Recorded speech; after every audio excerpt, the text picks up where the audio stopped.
15/4/24 திங்கள் பாஸ்கா 3ஆம் வாரம். முதல் வாசகம்.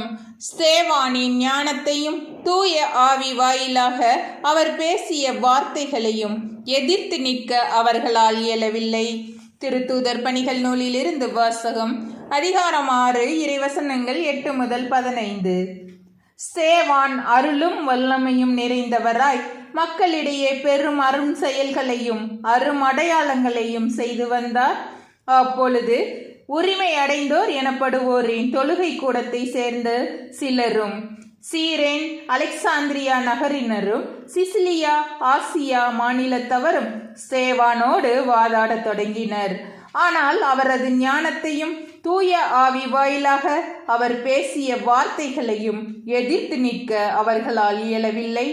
பின்பு அவர்கள், இவன் மோசேக்கும் கடவுளுக்கும் எதிராக பழி சொற்கள் சொன்னதை நாங்கள் கேட்டிருக்கிறோம் என்று கூற சிலரை தூண்டிவிட்டனர். அவ்வாறே அவர்கள் மக்களையும் மூப்பர்களையும் மறைநூல் அறிஞர்களையும் அவருக்கு எதிராக கிளர்ந்தெழ செய்தார்கள்.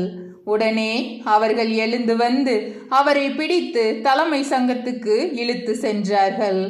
மேலும் பொய் சாட்சிகளை கொண்டு வந்து நிறுத்தினார்கள். அவர்கள், இந்த மனிதன் இத்தூய இடத்தையும் திருச்சட்டத்தையும் எதிர்த்து ஓயாமல் பேசி வருகிறான் என்று கூறினார்கள்.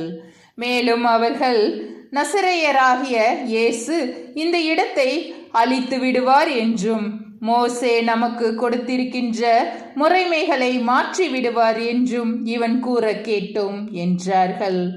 தலைமை சங்கத்தில் அமர்ந்திருந்த அனைவரும் அவரை உற்று பார்த்தபோது அவரது முகம் வானதூதரின் முகம் போல் இருக்க கண்டனர்.